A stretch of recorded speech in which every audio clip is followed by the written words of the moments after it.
Wat gebeurde er vandaag in het Rooise Huus? Je ziet het in het Rooise Huus Journaal. Hallo en welkom bij het 4e Rooise Huus Journaal. Bij een actie voeren op de radio voor een goed doel komt meer kijken dan techniek alleen. Ook internet is een belangrijk medium. Daarvoor is hier verantwoordelijk Petra Verbrugge. Bij het opbouwen van het Rooise Huus zijn we bij haar een kijkje gaan nemen. Het Rooise Huus Journaal.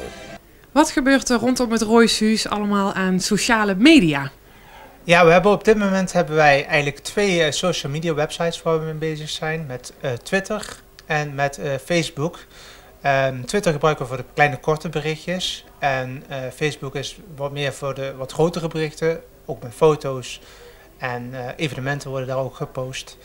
En natuurlijk hebben we ook onze eigen website www.rooisehuus.nl. En daar staan ook de verbindingen met Facebook en Twitter. Waar is het Rooise Huus eigenlijk allemaal te volgen, buiten dat het alleen op de radio te beluisteren is? Nou, we hebben ook een speciale website voor het Rooise Huus gemaakt. Daarin staan de berichten van de DJ's. Wat gebeurt er nou in het huis, om het huis. En daarnaast hebben we natuurlijk ook een mogelijkheid om de web-tv-uitzendingen, bijvoorbeeld deze uitzending te volgen. Maar ook webcams. Mocht het zijn dat je niet in staat bent om naar het Heinz-Seniusplein te gaan, dan kun je op je dooi gemaakt dat vanuit je luie stoel, achter je pc, kun je kijken en een beetje de sfeer proeven.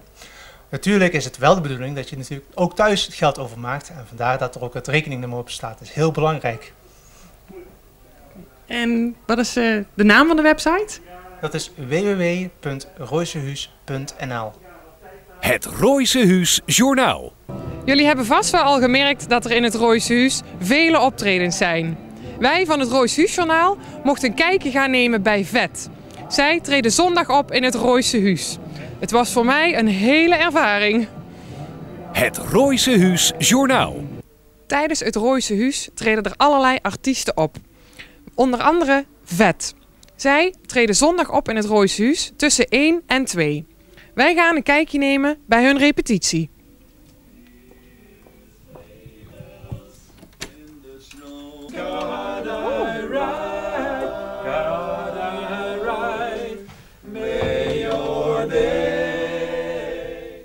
Jullie treden zondag op in het Rooise Huus. Het is niet jullie eerste keer, begrijp ik. Nee, we zijn er vorig jaar ook geweest. En het was ontzettend leuk, heel gezellig. Allemaal fietsers op de achtergrond toen die een fietsmarathon deden.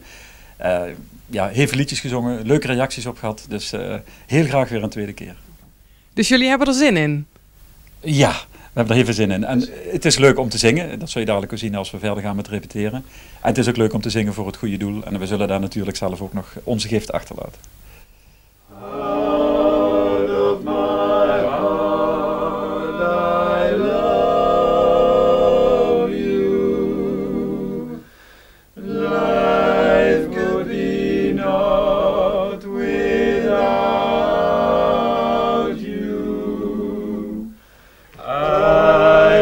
Forget you never. From you I never can sever. I love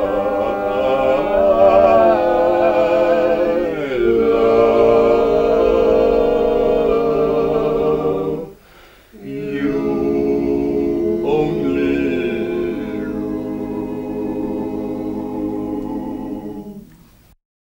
And I'll kiss you tomorrow, I'll miss you.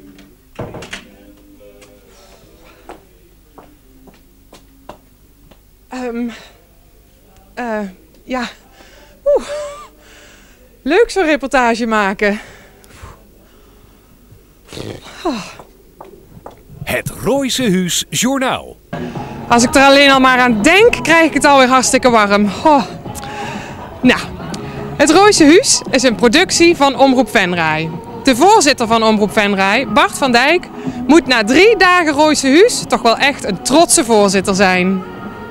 Het Rooise Huus Journaal. Voorzitter van Omroep Venray, Bart. Is dat hier een tevreden voorzitter? Ja, ik ben absoluut een tevreden voorzitter. Heel erg mooi. Het is begonnen, hè? Ja, de jongens zijn helemaal klaargestoomd voor dit moment. Vanmorgen om 10:30 hebben ze zich verzameld in de omroep. En van daaruit langzaam opgebouwd, de jas aangetrokken richting de Schouwburg. Toen mochten ze hier op het plein komen, ontvangen door Tineke Schouten. En die heeft ze opgesloten en heeft ze goed gedaan. Ben je nou niet een beetje jaloers? Had je hier zelf ook heel graag gezeten? Ik geloof niet dat ik de juiste man ben achter de knoppen. Nee, ik ben er niet jaloers op. Ik ben er wel trots op dat we zulke jongens hier in Venray hebben. Hoe ga je het volgen? Ik ga dit dagelijks volgen. Dat doe ik zowel op internet als dat op de radio. Die staat thuis aan. En we gaan gewoon kijken wat er allemaal gebeurt. Ik zal dagelijks even langskomen, plaatje aanvragen. En op die manier wil ik dit gewoon helemaal volgen. Onze trotse voorzitter Bart blijft het Rooise Huis volgen. En wij gelukkig ook. De DJ's moeten natuurlijk ook goed eten. En daar zorgt plein 14 voor. Wij zullen ze eens even aan de tand gaan voelen. Het Rooise Huis Journaal. Vorig jaar hebben jullie vanuit hier vooral wat bitterballen en frikandellen naar het Rooise Huis gebracht. En dit jaar volledig eten. Hoe zit dat allemaal in elkaar? Vorig jaar heb ik een belofte gedaan. Als je niemand kunt vinden die voor jullie wil koken, wij willen dolgraag het eten voor jullie verzorgen. En op een gegeven moment komt Diana dit jaar bij mij, Ankie, we zitten met jouw belofte. En ik zeg van welke belofte, dus ik krijg eigenlijk zo'n boei van een kop van wat heb ik nou eigenlijk allemaal beloofd. En zodoende zijn we eigenlijk het eten gaan doen. Zo, gewoon afgesproken, maar ook met heel veel plezier doen we dat. Ja. En wat bereiden jullie zoal voor de jongens? Vandaag hebben ze gewoon iets wat makkelijkers gehad. We hebben ze gehaktballen gehad met aardappelwetjes. En daarbij hebben ze met worteltje, een soort salade met wortel gekregen onder andere. Morgen staat er wat luxer op het programma. We doen eigenlijk de ene dag gaan we gewoon de huiselijke pot af. En de dag daarna doen we weer wat luxe. Morgen volgens mij hebben we varkenssaus met champignonsaus voor iedereen klaarstaan. En vrijdag durf ik zo nog niet 1, 2, 3 te zeggen, want meestal wordt het toch wel op de dag bepaald. Dus het is ook voor ons natuurlijk spannend. Het is toch altijd deadline nu, want er zijn steeds meer mensen die ons kennen. Steeds druk ook in verband met het Rooise Huis bij ons. Dus het is gewoon hard aanpoten op het moment. En jullie hebben ook een speciaal Braille Without Borders menu, zie ik. Dus het is leuk dat jullie aan de actie meedoen. Wat is jullie reden daarvoor? De reden, ik moet eerlijk zeggen, we wilden gewoon iets origineels doen. We hebben dat vorig jaar ook gedaan voor Stichting Calabas. We hebben een Calabas-menu gemaakt. En we vinden het gewoon leuk om zoiets terug te doen voor de mensen. Extra hier naartoe te lokken. Dan kunnen ze ook meteen eigenlijk steunen, het goede doel steunen eigenlijk. En wij doneren aan het einde van de week al het geld eigenlijk wat wij door de middel van de menus hebben opgehaald. Vorig jaar meen ik dat het iets van €100 was ongeveer. We hebben het zelf verdubbeld. Dus we hopen dat we dit jaar weer een hoger bedrag of hetzelfde bedrag komen. Ja. Het Rooise Huis Journaal. Zaterdag 17 december vindt hier in de Rhythm Royce Talent Live plaats. Maar wat houdt dat nou eigenlijk in? We gaan het binnen even vragen.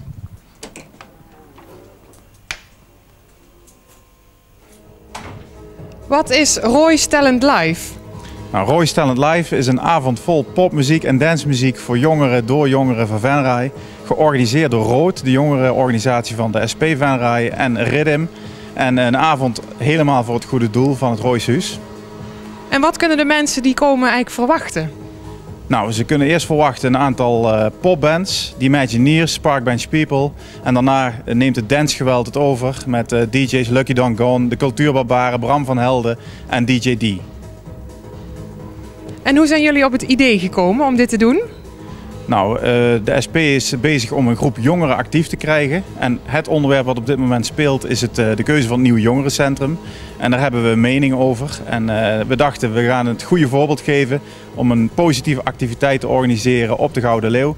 En zo is het eigenlijk ontstaan. En toen bleek eigenlijk in hetzelfde weekend het Rooise Huis te staan. En toen leek het ons een fantastisch idee om het goede doel eraan te koppelen. En wat verwachten jullie op te gaan halen tijdens die avond? Nou, dat is lastig te zeggen. Maar ik hoop op 200 mensen en dan denk ik toch een minimaal aan €1000. En wanneer en waar is het allemaal precies? Het is zaterdagavond 17 december in Rhythm op de Gouden Leeuw. En mensen kennen het misschien nog van vroeger, Discotheek Time of Club Wow. Dat gebouw is het en daar moet het allemaal gaan gebeuren. Het Rooise Huis Journaal. Vandaag hebben we een gesprekje met André van der Heijden. André, DJ hier in het huis. Ja. Wat is er met jouw bril gebeurd? Dat is een heel apart verhaal. 's Morgens had ik al een beetje moeite met opstaan. En ik denk, dan gaan we een frisse douche nemen. Ik had de douche genomen en ik wilde de bril schoonmaken. Een beetje vettig. En in een keer kraak. En de bril was stuk. Ja, en dan kun je 2 dingen doen. Zonder bril de studio binnenlopen of met een gebroken bril. Dus dat heb ik gedaan. En die anderen die zagen dat. En daar hebben ze foto's van gemaakt. Wat je trouwens op de website kunt zien. Maar dat is vrij lastig. Want je ziet de mensen een beetje dubbel soms. En dan lijkt het net of je gedronken hebt. Dus ja, een apart verhaal. En nu heb je dus een nieuwe bril op. Nou, dit is eigenlijk mijn oude bril. Maar ja, we zijn nooit voor 1 gat gevangen. Dus we doen het gewoon met deze. Mooi dat je het over gaten hebt, want er was een lekkage vandaag. Kun je daar wat over vertellen? Nou, ik was er zelf niet bij. Ik had mijn programma gemaakt tot 4 uur. En daarna eigenlijk vrijwel direct naar bed gegaan. Want ik wist dat het 's morgens weer vroegdag zou zijn. Maar niet dat het zo vroeg al zo'n herrie zou zijn op het dak. Dus ik werd wakker van een hele hoop herrie. En ik kom het bed uit en eigenlijk nog helemaal versuft loop ik de studio binnen. En ook wat op foto's gezet schijnbaar. En ja, en dan hoor je van dat er zoveel lekkage is geweest. En dan zie je om je heen een hele hoop mensen, trouwens met heel veel dank. Want het is gewoon grandioos dat zo'n bouwbedrijf dan 's morgens al vroeg in de veren is om op het dak en hier binnen met stijgermateriaal om het allemaal weer in orde te krijgen. Dus chapeau voor die mensen. 's Morgens vroeg om dat voor elkaar te krijgen. Maar ja, dan word je even overvallen, letterlijk, van lekkage, ja. Dus. En wat waren hoogtepunten voor jou? Vandaag hoogtepunten. We hebben vandaag eigenlijk die lekkage. Ja, dat is eigenlijk geen hoogtepunt, maar het heeft wel een bijzondere wending gegeven. Je gaat met elkaar wat lachen. Je krijgt ook wat meer grappen en grollen over de vloer. Vanmiddag hadden wij Renate hier als artieste. We hebben wat tussenstanden gehad. Je ziet ook dat mensen flink aan het geven zijn. Het kan nooit genoeg zijn, dat blijf ik zeggen. Tot 4 uur zondag moeten ze en kunnen ze verzoekjes indienen. Wat wij ook merken is dat er steeds meer...